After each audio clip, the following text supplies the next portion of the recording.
We are back with our eye on the economy and the important developments this week for all of us. We're tapping into the expertise of Eugene Flood, an economist who lives in Chapel Hill. Gene, always good to see you. The Fed has raised interest rates by a quarter point. What did you hear from the Fed chair, Jay Powell, about the state of the economy and where it may be headed? And how does that gel with your observations about the economy?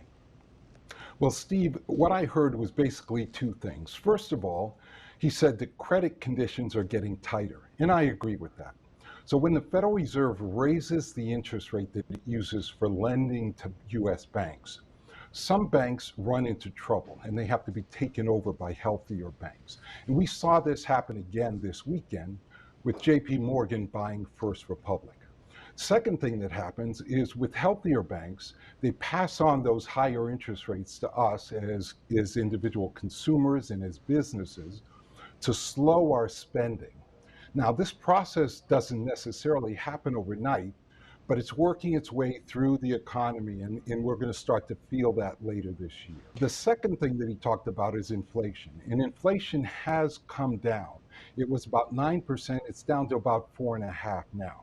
So the Fed would say they've been making some good progress, but inflation is still about twice as high as their target of 2%. So it's still going to take some time. That has been a slow process. The jobs market has been a challenge for the economy. Unfortunately, we are seeing layoffs. There are still, though, a lot of unfilled jobs, and that means companies essentially are having to pay more to get people to go to work, and that does contribute to inflation. So what will it take to bring that into balance? Well, that will also take some time, but the process is underway. So wage inflation was about 6.5% about a year ago, and it's basically stayed there because the job market is so tight. But that's starting to change. The tone is clearly changing, so you have to be careful, and you can't take your job lightly at this time in the economic cycle. But the bottom line, Steve, is that the Federal Reserve has hinted at this point that they've probably raised interest rates by enough to slow the economy gradually over time, and that inflation's going to come down to acceptable levels. So they're likely on hold for the rest of the year.